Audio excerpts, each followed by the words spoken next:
right, you made it. Surgery is now behind us. Now we need to do the hardest part, recovery.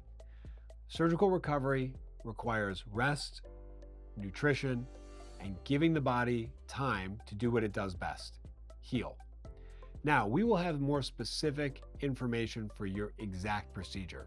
However, this is foundational information that applies to almost all surgical procedures. And the goal of this is to give you all the tools that you need to be accountable during your own recovery. Remember, I only had you in the operating room for a few hours, and we have months, if not a whole year ahead of us to get you through the healing process. I am only your coach at this point, and I need to make sure that you're following all of the best practices to get the best results from the surgery that you just had.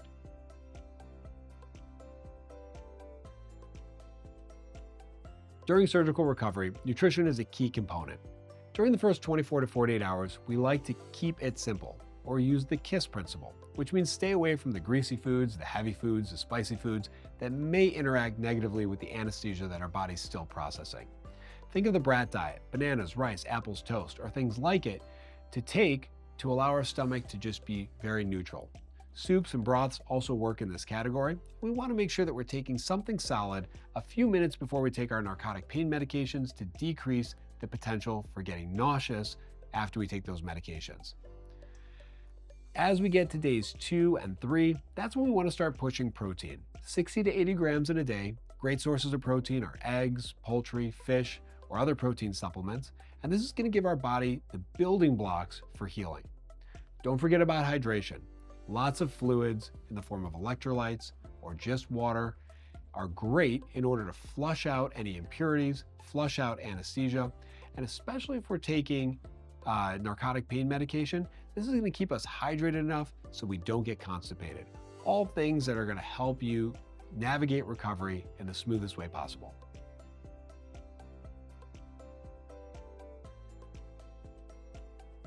When it comes to activity levels after surgery, this is an incredibly important topic.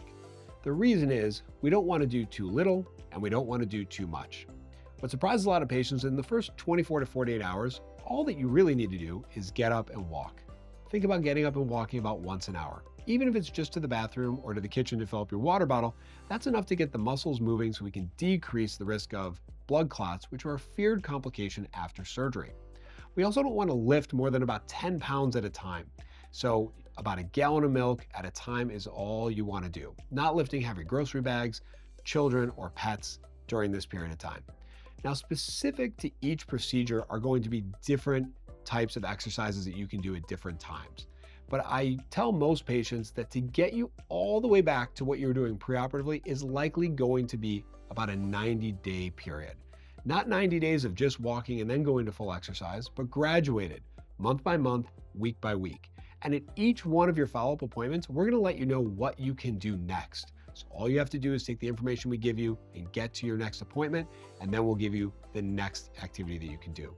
What's very important to realize is that if you push yourself too hard, too early, your body may not have been healed enough, and you may compromise your results, which may lead in the need for a revision down the road, which we want to avoid at all costs.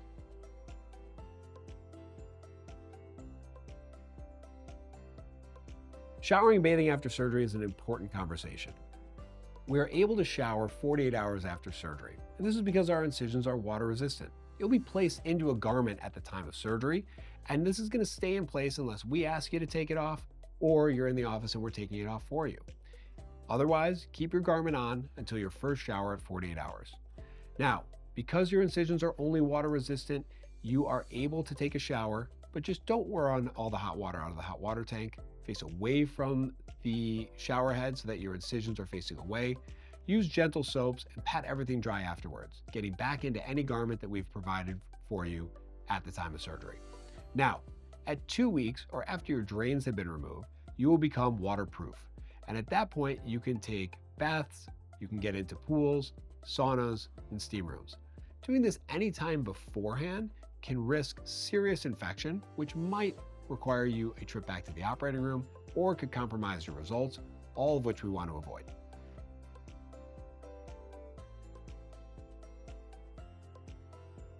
Your post-op appointment schedule is extraordinarily important. And this gives us opportunities to see you multiple times in your first year of healing, where at times that we can intervene if needed. Your first appointment's at 24 hours. We put this on the schedule so that you feel that you have a place to go if anything goes bump in the night on your first night home. I'll talk to you the night of surgery. Our staff will talk to you the next day. And if anything is of concern to you or to us, we're going to invite you to come in. Now, 95% of patients don't need this appointment. And of the 5% that come in, probably 1% actually needed to come. But just know that it's your appointment to cancel. So if you feel like you need to be seen, we will absolutely see you, and you have the date, the time, and the place to help your ride get you to us. We obviously don't want you driving that day, so make sure that you have that ride arranged with that trusted adult that you arranged at the time of surgery. After that, we're going to see you at a week. This is where we take out our stitches, and a very important appointment to make sure that we get to and don't change. We will also see you at 3 weeks, 6 weeks, 3 months, 6 months, and a year, and any time in between. We may adjust that schedule based on how you're healing, but make sure to realize that your accountability in this process comes from showing up to your post-op appointments. If we miss windows to see you during this period, we may not be able to get you the healing that you expected, and so we expect you to follow this schedule, and we will adjust it with you as needed.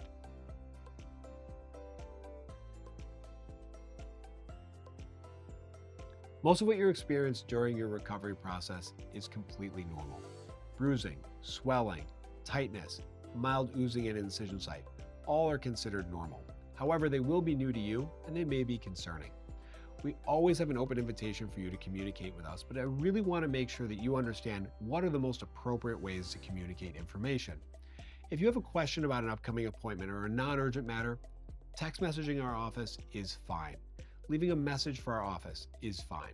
However, if there's something urgent or something that's concerning at a higher level, I want you to utilize the phone to call us because we can be a little bit more direct and get to you a little bit faster. Even after hours, there's an answering service that will call me and I'll call you back, and the whole process only takes a few minutes.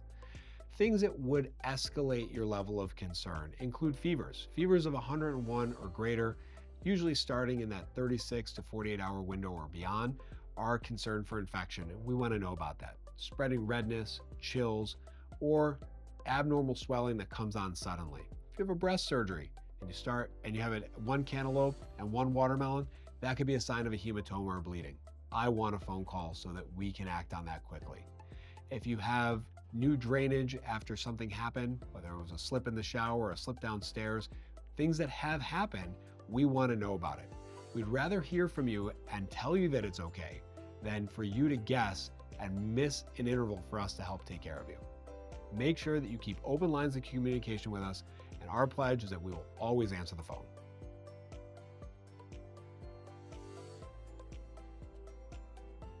Remember, recovery is a process, and I like to think of recovery as a 3-phase process.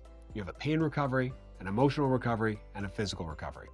Thankfully, the pain recovery is the fastest. Within 24 to 48 hours, you're going to feel significantly better. You're going to be less reliant on medications, which is going to allow you feel better, more alert, more awake, and less dependent on medications to get you through the day. However, your emotional recovery is going to be a little slower. It's going to take potentially up to a full week to start feeling like yourself. It'll be an emotional roller coaster of being anxious, feeling lethargic, potentially even having some regrets that you did this to yourself as you're not feeling well or you're being dependent on others. Know that that is going to correct itself within the first week. And as you get into the second week, you might even start being a little nitpicky, where you start noticing little things about the incision in the early parts of the healing process, and you're going to want to know, is this normal? The third part is your physical recovery. This part takes the longest. So now you have no pain, you feel like yourself, but I'm not letting you do all the things you want to do, which is a tough process. Remember, you cannot make your body heal faster than it wants to heal. We will graduate you piece by piece through this recovery process, and we'll give you all the tools that you need to make sure that you get through. Just know that it will take up to a full year to really realize the full effect of your surgical procedure. Be a patient and know that we're here with you every step of the way.